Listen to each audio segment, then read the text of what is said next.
You keep whispering to yourself, it's just a test, I just have to survive it. But what if you're wrong? What if this pain isn't here to test your patience, but to awaken your purpose? What if the storm you're caught in wasn't sent to break you, but to wake you? What if this isn't a trial at all, but a calling? Maybe you're not being tested. Maybe you're being chosen. And what's unfolding in your life right now? It's not random. It's divine. It's precise. It's bigger than anything you imagined. Because when Allah sends a storm, it's never to drown you. It's to redirect you. You wanted it so badly. You made dua every night hoping it would work out. You held on even as it slipped away. You told yourself, maybe if I try a little harder, it'll stay. And then, the relationship ended. The job never came. The dream crumbled right in front of you, so you sat there, shattered, thinking, this must be a test from Allah. But what if it wasn't just a test? What if it was a rescue? Because if it hadn't fallen apart, you would have stayed stuck in something slowly draining your soul. If they hadn't walked away, you'd still be chasing someone never meant to walk into your future. If the door hadn't slammed shut, you'd be knocking forever on something never meant to open. Sometimes Allah doesn't wait for you to let go. He removes it himself, not to punish you, but to protect you from what you cannot see. You were building a life around something temporary, but Allah was preparing something eternal. So don't call it a failure, call it divine redirection. It's not that Allah didn't hear your dua. He heard every word. He just loved you too much to let you settle for something less than what He wrote. It's not a punishment. It's a pause, a reset, a sacred turning point, bringing you back to the version of yourself that trusts Him more than the outcome. Because sometimes the things that hurt the most are the very things that save us. And what you thought was the end, it was actually the beginning of a story written with more mercy, wisdom, and beauty than your heart could ever imagine. You've been waiting for an answer. You've been crying in silence. And yet, nothing. No sign, no change, no shift, just silence. And in that silence, your heart begins to whisper, Has Allah forgotten me? Am I doing something wrong? Why does it feel like I'm praying into the void? But what if I told you, this silence isn't a rejection, it's a sacred conversation. When everyone else leaves, when the noise fades, when distractions fall away, that's when your soul becomes still enough to actually hear Him. Most people panic in the silence. They rush to fill it. They try to escape it. They mistake it for abandonment. But the truth? Silence is where Allah speaks the loudest. Not with words, but with presence, with signs, with shifts, with stillness. In movements so subtle, only the soul can sense them. Look closely. Your heart is changing. You're seeing your flaws more clearly. You're thinking deeper. You're noticing what you used to ignore. That's not overthinking. That's Allah guiding you in a language beyond sound. He's breaking your attachments. He's rewiring your focus. He's teaching you how to feel faith, not just speak about it. You thought silence meant He was gone.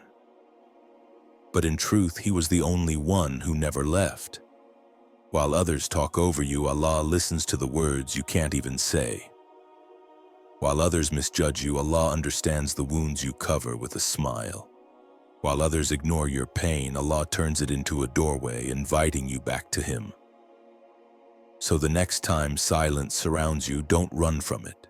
Sit with it. Let it soften you, because maybe, just maybe, He's not ignoring you. He's reintroducing Himself to you quietly, gently, completely, not with thunder, but with a whisper only the brokenhearted can hear. Everything is crumbling, your plans, your peace, your sense of identity, what you relied on, gone. What felt permanent, breaking. You keep telling yourself, this is just a test, but what if it's not? What if your life isn't falling apart, but falling into place? What if this isn't punishment, but promotion? What if Allah is not tearing you down, but pulling you out of a life too small for the soul He placed inside you?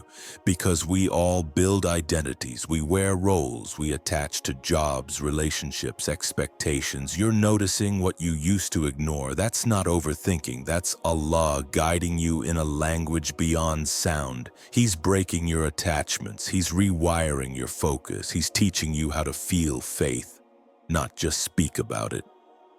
You thought silence meant He was gone, but in truth, He was the only one who never left. While others talk over you, Allah listens to the words you can't even say. While others misjudge you, Allah understands the wounds you cover with a smile. While others ignore your pain, Allah turns it into a doorway, inviting you back to Him. So the next time silence surrounds you, don't run from it. Sit with it. Let it soften you, because maybe, just maybe, He's not ignoring you. He's reintroducing Himself to you quietly, gently, completely, not with thunder, but with a whisper only the brokenhearted can hear. Everything is crumbling. Your plans, your peace, your sense of identity. What you relied on, gone. What felt permanent, breaking. You keep telling yourself, and this is just a test. But what if it's not? What if your life isn't falling apart, but falling into place? What if this isn't punishment, but promotion? What if Allah is not tearing you down, but pulling you out of a life too small for the soul He placed inside you? Because we all build identities, we wear roles, we attach to jobs, relationships, expectations, we create versions of ourselves for survival. But when that version is no longer serving the purpose He created you for, He dismantles it, piece by piece. And that's why everything hurts. That's why what once brought you comfort now feels empty. That's why you feel heavy, even when nothing seems wrong. Because the version of you that was anxious, people-pleasing, doubting, settling, can't survive the next chapter. The confusion you feel is not chaos. It's a soul shedding its old skin. You're not dying. You're transforming. Allah is stripping away the false layers. The lies you believed, the fears you nurtured, the masks you wore. And yes, it hurts. Yes, it's exhausting. Yes, it feels like you're being undone, but you're not being broken. You're being rebuilt from the inside out. So surrender. Say, Ya Allah, I trust you even when I don't understand, because this is not the end. This is the turning point where the main character gets reborn. You've been waiting and waiting and waiting for a breakthrough, for a change, for a sign. And in the stillness, you start to wonder, why is it taking so long? You try to be patient. You keep showing up. You keep praying. But your heart is tired. It feels like time is frozen, like life has paused. And you're stuck in a waiting room without a clock. You ask, is Allah testing my patience? But what if I told you, you're not just being tested, you're being calibrated.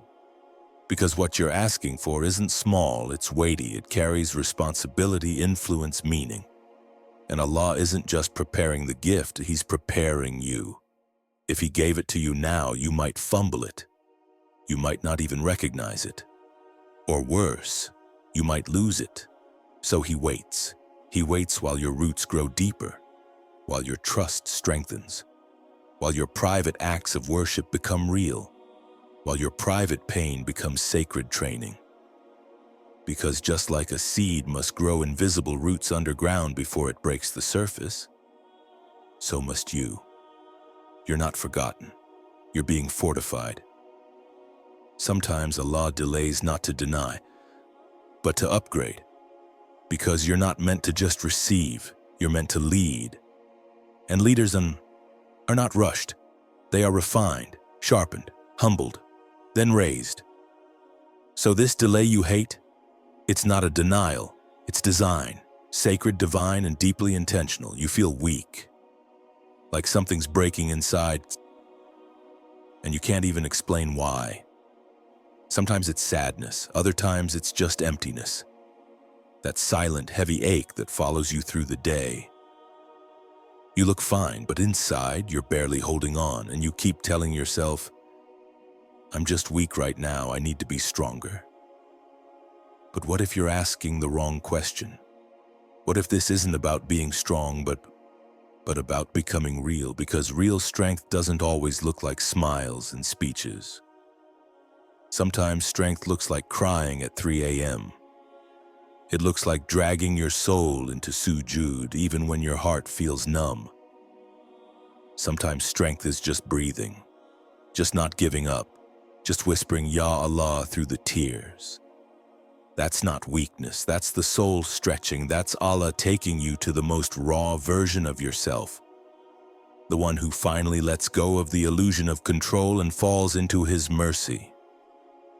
Because that polished version of you, the one that always had it together, it was too heavy to carry forward, so Allah brought you here, to the edge of yourself, and not to shatter you, but to reveal you. You're not breaking down, you're breaking open, and every tear, every whisper, every breath taken in silent pain, Allah counted it, and He came closer in those moments than you've ever felt in your strength. This isn't your downfall, it's your rebirth. So don't hate the weakness, hold it like a seed.